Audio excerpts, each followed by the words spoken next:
the latest instalment of our Fearless Women campaign. We're celebrating 50 years of women investing and looking back at the past, the present, and of course the future. About my personal experience of starting on a graduate programme, there were probably 10 of us that joined in that cohort that year, of which 3 were women. And that picture was very much borne out, not just within the company, but across the industry as a whole, in the sense that particularly when it came to kind of investment related kind of fund management roles, the representation of women was negligible.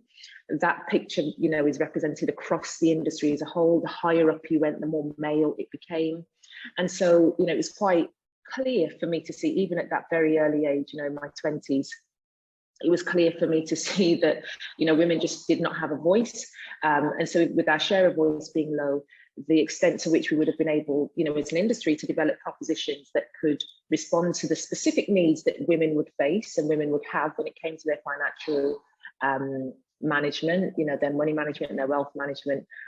Of course, it's a challenge, because if you are not in a situation where you have people around the table that are responsible for product development, responsible for strategy, and responsible for putting together propositions that are designed to meet the needs of specific audiences, then you're always going to struggle to meet them. And so what we've seen is this growing chasm that has sprung up between men and women over the last decade and a half. And of course, beyond that, you know, when you think about women's representation going back in, you know, as early as the 70s and earlier in the various generations that we've gone through, you know, from our grandmothers through to us as younger women and, you know, mothers ourselves, those challenges haven't shrunk in the way that they should do. The rate of change hasn't been as rapid as it should be.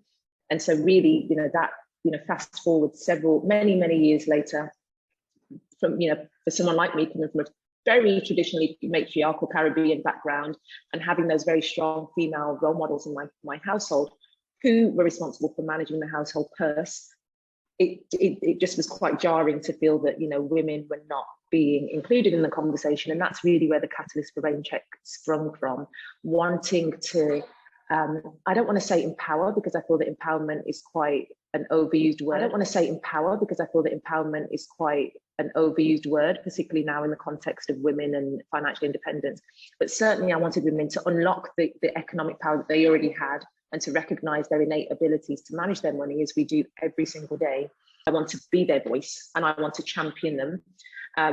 And, you know, I guess coming from a background in which I was always encouraged to speak up, I was always encouraged to have an opinion, to communicate that opinion, and to be very forthright in the way that I approach life, you know, really taking life by the horns and just being like, you know, what do I want to achieve? How best can I achieve that? But to bring other women along with me on the journey. So for any of those women that might have felt marginalized, excluded, to make them feel included. And, you know, basically, you know, as that saying goes, where we were not being invited to have a seat at the table, building our own tables, creating our own tables and inviting women to sit around the table with me, I think was very much my approach. So my background is also in finance, and I worked for Lehman Brothers. I worked in a private equity fund, so I was there at the time of the bankruptcy and continued working in their private equity fund for another few years. And I was in the investment team, so really looking at investments, decide, you know, should we do this investment or not, work with the companies, work with the management team. So very much like, you know, corporate finance, numbers, modelings, presentations. And while doing that, I wasn't actually taking care of my personal finances. I had a pension, you know, at the beginning in the early days, but then working in an investment fund, but actually not actively looking at investing. And I was investing the way I was doing private equity also, so mostly looking at, you know, single stocks instead of funds, so taking maybe too much risk, and realized we didn't have this conversation with my friends, and some of them were working in finance, so they were lawyers, and, you know, no one was actually having these conversations. And then I started looking at, of course, the gender pay gap, the investment gap, the pension gap, and realized women retire extremely poor. So where does this actually happen? Where do we need to go back, and what do we need to do to actually help women get started investing? That's really what I'm passionate about. But when you think about helping women get started investing, that raises a lot of other challenges around, do women actually have enough money? Should women be paid more? What about flexible work? What about, you know, the cost of childcare? So it's a massive responsibility for women to get started. And that's, you know, the messages you receive that, you know, you should be better with money. You should be able to do these things. But actually, we never learn about this. We never had any financial education. We acquire our financial habits from a very young age. So I felt it was such a big responsibility, and women didn't necessarily have, and women or men, to be honest. It's finding the motivation. It's understanding, you know, where can I learn about these things, and also have a support network, have a community of, you know, like-minded people where, you know, you can learn from each other. So Vestpod was really born from, you know, educating myself. So Vestpod was really born from, you know, educating myself about personal finances. What are the products out there? How does it all work? Of course, I understand, you know, finance and economics and stuff like that, but how do I translate that for people who don't necessarily have the knowledge, have the time? I mean, we don't have time, you know, to look at our investments all day. So what are the things you can do for yourself to make your life easier? And because financial advice is not widely available, I mean, it would be amazing to all have, you know, like a doctor, like a financial advisor. You would just call him and tell him, you know, this is what happens. Can you help me build my plan? Where do I put my money? We actually don't have that. So where do we start? And I wanted to do it in a fun way, in an inspiring way. And that, you know, financial well-being is such a big thing. You probably both saw the industry was doing it a certain way, and that wasn't working in terms of getting people engaged. What did you want to do differently? To sort of ignore what was already existing and try to set up something completely new. So if you look at Vestpod, if you're on Vestpod, if you listen to the podcast, you won't feel like it's a financial brand. You'll feel it's more like a lifestyle brand. So you can relate to the stories, you find the design appealing, I hope.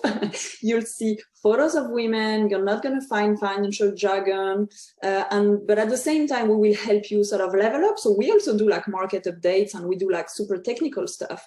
But at the same time, we want you to feel good about what you're doing and not feel like you're behind, or you should have done these things, or I should have saved more money, or, you know, I should have done all of these things. So it's starting where you are and learning with Vestpod and learning with the Vestpod community. For me, I wanted to build a business that I would want to be a customer of, and that I could put my mom or my gran or my sister, or the, you know, the women that I love, my, you know, my very close friends, what kind of needs might they have? What kind of challenges are they facing?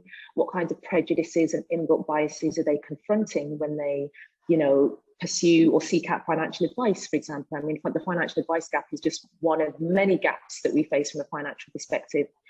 And, you know, again, when I think about my peer group of similarly educated professional women of a similar age to me, the experiences that they were having when they would go and seek out financial advice were generally negative, neutral at best.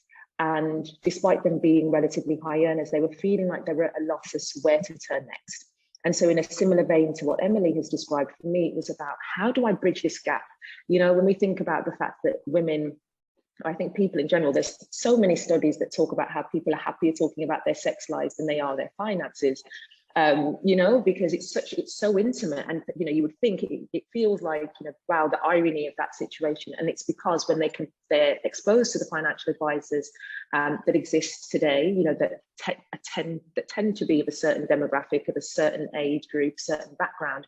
If you come from one of a number of diverse backgrounds, if you're a woman, or, you know, one of a range of different as I say, demographics, backgrounds, and you're meeting the same sorts of people, then you may not necessarily be able to relate to them. So the first thing for me was, how do I bridge this financial advice gap? It was really important that I found really compassionate, empathetic, inspiring women, because there is a dearth of female financial advisors in this country, and probably, you know, globally, but we're certainly focused on the UK.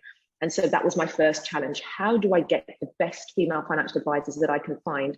And who would I trust, as I say, to put in front of my mom, gran and sister? That was really my yardstick for how I was measuring.